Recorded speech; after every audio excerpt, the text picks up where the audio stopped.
Hi, everybody. Welcome to our first ever episode of Inside the Pressbox. I'm Sammi Silber, and to either my right or left, I can't tell because of the webcam, we have, Colby Guy. yeah, the one and only. The one and only. How are you on this fine day? Doing great, although it may appear I'm being abducted by aliens for those watching on the YouTube broadcast, but I am indeed fine. He is. Can confirm he is on Earth. Cat sitting today, correct? Yeah, cat sitting today.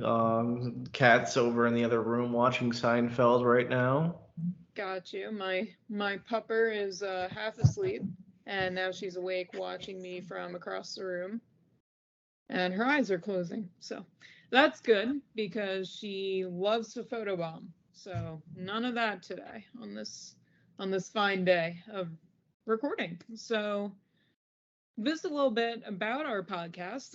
Inside the press box, it was a little idea brainstormed, and we really wanted to give you guys an inside look at what we do every day, how we cover our team, some fun stories, and how we got here.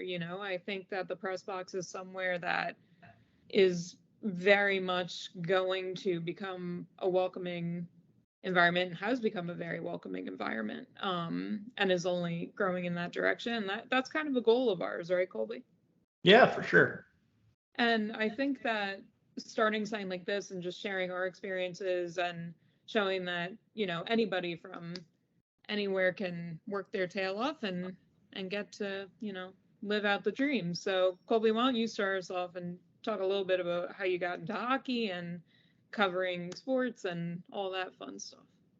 Yeah, so I grew up on Long Island. I was born in Oklahoma City, but didn't really stay there that long, so I can't really make a joke about being a hockey guy from Oklahoma because all my time was spent in New York. I played hockey growing up, but what really got me into it was my mom took my dad and I to a hockey game one day because she grew up a big Islanders fan. My dad was from Indiana, so he wasn't as big into hockey being from Indiana. And after we went to the game, both me and my dad were hooked. We ended up getting season tickets for quite a while. So I was like at that point really interested in both watching and playing. And then from there, really got into it. But I got hurt. I couldn't keep playing. So when I was in like late middle school, early high school, I just decided to start just writing stuff. And I mean, it started with just doing Islanders stuff because I was still all gung ho about the Islanders. And eventually just decided to open up and do like a bunch of other teams, other sports, and whatever until I got to college. Where at that point I was writing stuff about the Nashville Predators, Florida Panthers, and I think I even did some New York Mets stuff. But I got to college, covered some FAU sports for my 4 years there, and I got the opportunity to cover the Florida Panthers this year, and it's been quite the time for sure. Yeah, no, I mean, I have a similar background a little bit. When I was younger, it was just me, my sister, and my mom. And my mom is the hardest working person I know. And she came home from work one day with tickets to a Caps game. I think I was about 9, 10. And I always sell on 9 because I am terrible at math, which is why I'm not an accountant. But we'll get into that later. Anyway, so she bought home these tickets, and I was like the really socially awkward kind of kid. Like I didn't really talk to a lot of people. I loved to write when I was younger, like little stories. I'd write them on like pieces of tape and stick them around my house so I like wouldn't forget what they were. And I was just, looking for something, I guess, that I was really passionate about. And my mom was like, "Oh, like maybe you'll like it. It's fun. It's something to do tonight. Except watch. We can watch Wheel of Fortune, but I can do that anytime. So we went to the game, and it was Caps versus Blues, and it was an absolute blast. There was fighting, there was skating, there were goals, there was the power play, and just everything about it, the environment, the building. I mean, it just my heart like I can't even describe the feeling. I mean, when you're like a kid and you're like, this is like what I want to do in some capacity. And I begged my mom for years. I was like, let me play. And she was like, no. So I didn't grow up playing. And then, I didn't really know what I wanted to do, with my life. I was like, oh, I'll teach. And I was like, I kind of look like a kid. So I don't know if a teacher is going to be the best path for me. So I was like, I did a lot of journalism and reporting in high school. And I was like, why don't I combine it, see if I'm good at writing hockey. And I was, and I hope I am. And went to college and, worked my way up the ranks. I emailed everywhere I could and got a lot of no's and a couple of yeses and, just worked and elevated my way into the Caps press box and I would take the metro like at like 7 a.m. all the way from College Park to, Virginia and go to the practices and all that. And then worked my way to the press box and just living the dream every day. And my first game was actually Caps Blues, like in the press box. So it's just been an absolute thrill ride, from the first game to the Stanley Cup final to every other event along the way. So very grateful to do what I get to do. Yeah, for sure. I mean, one thing I do want to harp on as well for people who are trying to get into the industry, definitely email everyone you can. Make sure you have people know who you are and what you want to do, and eventually someone will reach out and get to you.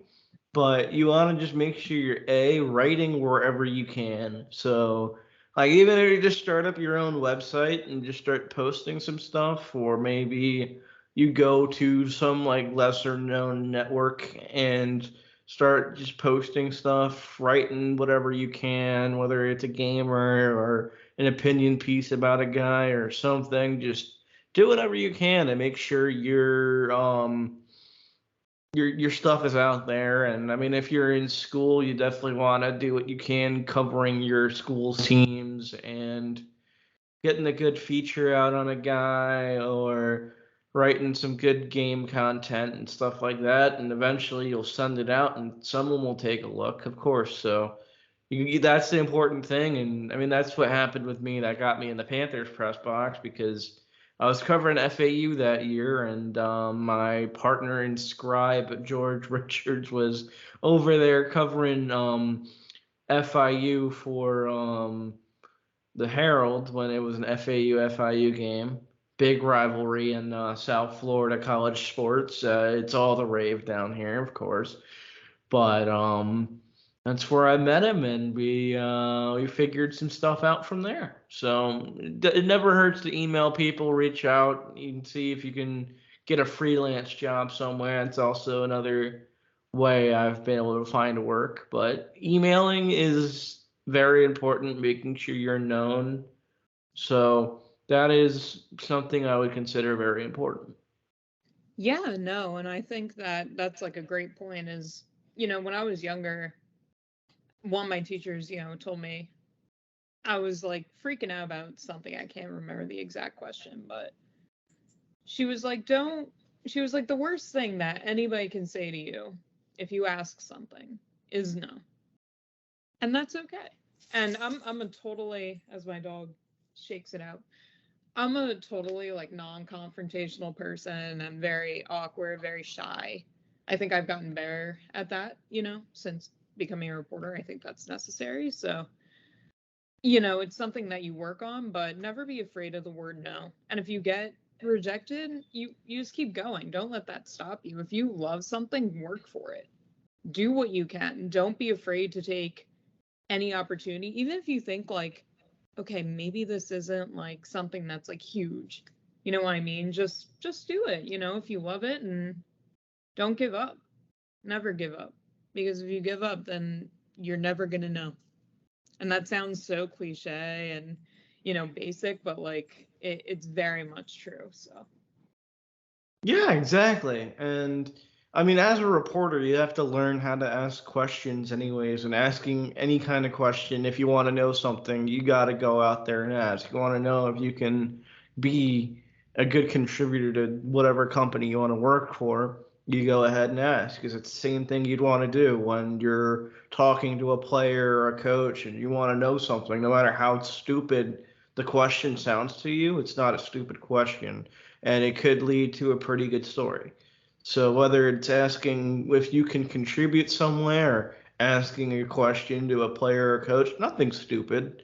Well, maybe if you make it stupid, it can be stupid, but 90% of the time, it's not a stupid question, and you should ask. Exactly. I don't think we could have. We did a pretty good dang job there, I think. Yeah. All right, so I think we should move on, as my dog digs the carpet now, to our favorite press box stories. So, Colby, why don't you start us off? Because I know you just had an adventure in these Stanley Cup playoffs. Yeah, so me being a cheap ass decided to go ahead and take the bus to Tampa and take a train back since there wasn't a bus available. The bus went perfectly fine, got to Tampa around 7. It was only $20, so it definitely saved me about $30 on gas and everything else that comes with the wear and tear on your car for driving from South Florida to Tampa. So the way there went great. Got to cover the games 3 and 4. Watch the team get swept, all of that. But the ride home the next day, spoiler alert, was not as seamless. So I was supposed to leave Tampa at 1 o'clock. Got hit with a pretty big delay, and the train wasn't supposed to leave till 3. So got a little bit of extra time in Tampa before I had to worry about getting to the train station and all that. Ended up going to this really good restaurant. It's called the Columbia Cafe. Had a really good Cuban sandwich there. That was a very positive part of my day because the rest of the day wasn't really as positive. So I get to the train station around like 2:30, 2 o'clock, just to get there early.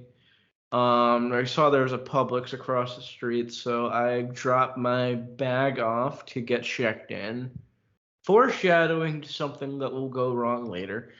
And just go ahead, get a couple water bottles, a bite to eat. That was very important though. But get there and get a few more delays, and the train doesn't get to the station till 4 o'clock. Note, I was supposed to be at home at 4 o'clock after the train got to West Palm. Supposed to get there at 4 o'clock. Spoiler alert again, the train never ended up at West Palm. So, it takes us about an hour to get out of Tampa. And then once we get to somewhere after Orlando, we got a notification that the entire electrical system in the South Florida's train stations are like completely out or something of that sort. And we had to get off the train at some random hillbilly town called Sebring in the middle of nowhere and get bussed out. That was a little bit too far from where my parents live, so I couldn't have gotten a ride out of there or anything. So, of course, we're all in panic mode, and we're all standing outside there for an hour because the buses weren't going to be there. And then after an hour, we find out that the buses won't get in until like 11 o'clock, and they shifted them down to a station that's a little bit further south called Okeechobee. This one's about maybe an hour from where my parents live, so it wasn't as bad. But as the herds of people getting on the bus or getting back on the train, as the conductor was telling us to get back on that shit, I realized something. My stupid ass checked my bag in, so if I got out at the other station, I wouldn't be able to get it because it was checked. So we get there, and we get to the station at like 7:30, 8 o'clock, and we're sitting there for about half an hour until we realize, like, These guys are waiting for the buses to get there before they even pull up and get us all out the train. So everybody, even the people who are supposed to get off at the station, were kind of just stuck there. So I go and tell the guy like, hey, my ride's meeting me here, and at this point, my mom was already here, and we realized that my bag's in the back, so these guys had to get a whole car to drive all the way back out to where the bags were. Herd these bags off while we're all just standing there like a bunch of idiots. But as that whole situation was going down, I got a very special email saying like, "Hey, you got to be down at sunrise tomorrow for exit interviews at 8:30 in the morning." And it's already about like 8:45, 9 o'clock. I'm in some random town that's about like an hour and a half away from where I'm supposed to be. And I'm already friggin' tired as hell from being dragged around all day. And I'm like, you're gotta be fucking kidding me.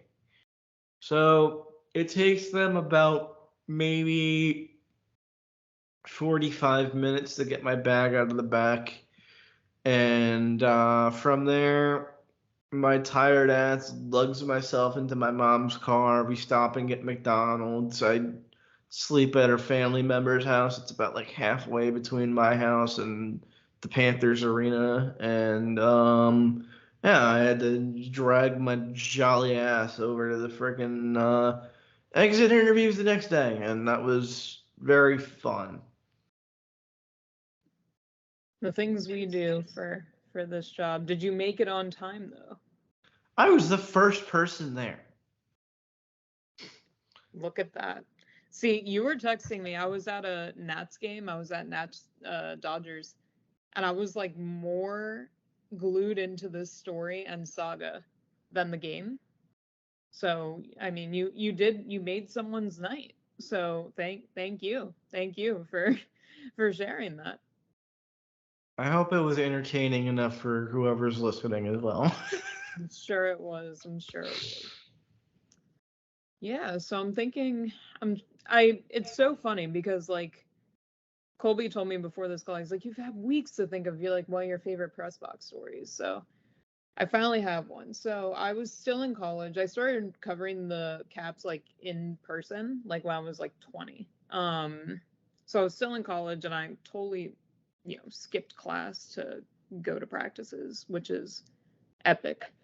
Don't do it, kids, but I already did that too. I did it, Sorry. I did it too. If my computer science teacher is like listening to this, like don't worry about me. I haven't had to code a button. So missing this day of class in particular was fine. As my dog photobombs me. She has woken up and she is cranky. So she has a temper. So if she comes on the camera, y'all will get to say hi to her. You can kind of see her snout in the corner. Anyway, so I made it all the way to the rink. I was skipping computer science to go. But I was going to try to make it back. Was it? No. So computer science was in the afternoon. So I was going to skip my morning class. I think it was a journalism course. So not good because that was my major. And I decided like, okay, I'll skip this journalism class and I'll try to make it back for computer science because I did not do well on the last quiz and I need to learn how to make a button or I'm going to fail this class and not graduate. So I went to the rink and I was like, okay, I just one-on-one with Jacob Verona today. And they were like, yeah, cool. Like, so Jacob is a very hardworking forward. And he used to like skating around for an hour after Caps practice ended. So I was waiting in the locker room, like just waiting for Jacob to come in the room. And it was me, Evgeny Kuznetsov, Dmitry Orlov, because PR was like, you can just, wait for him. It's totally fine. Don't worry about it.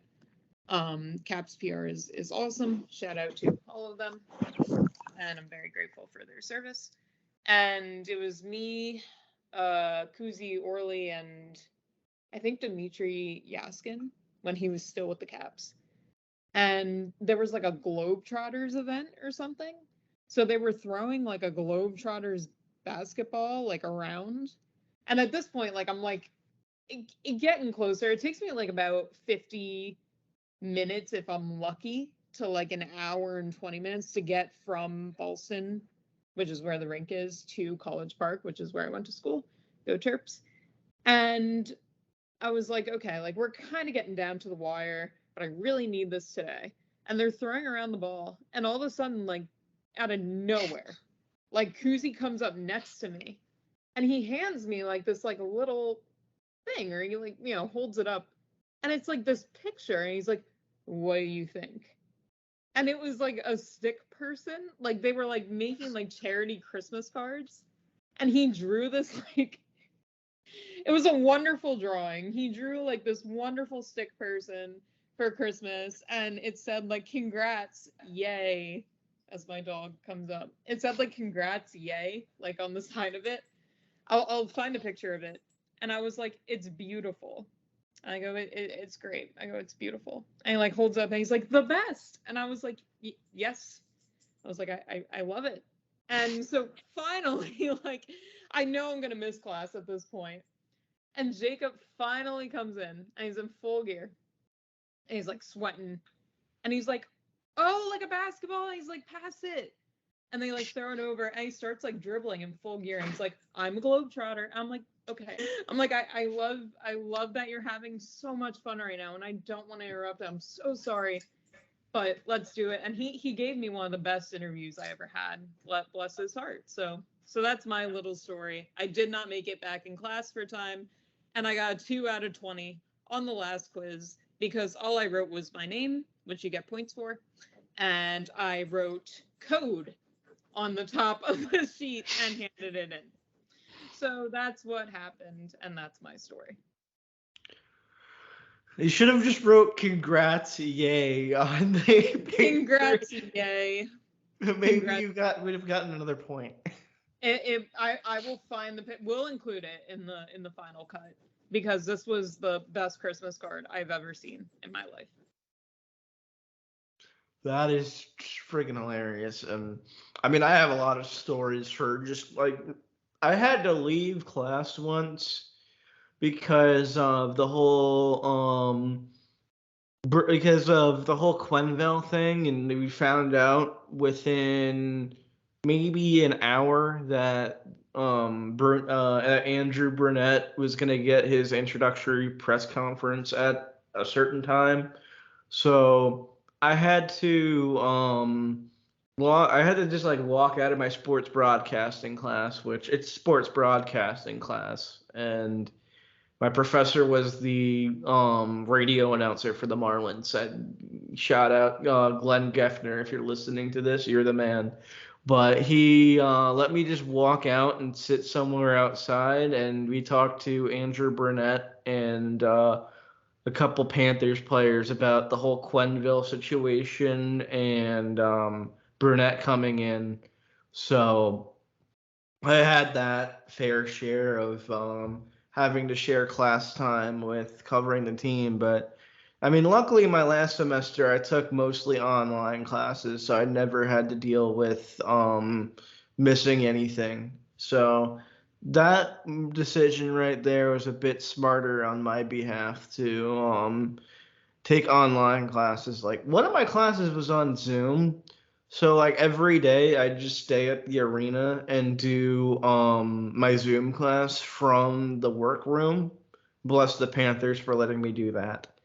But yeah, it's just college and covering a team 101, and we got lucky enough to be let into the industry at this young age. Yeah, no, for sure. Anyway, but we'll have many, many, many more stories going forward and a lot of special guests. And I'm very excited to see where this goes. So thank you guys so much for joining us for episode 1, the pilot. I'm Sammi. Colby Guy. And we will see you next time.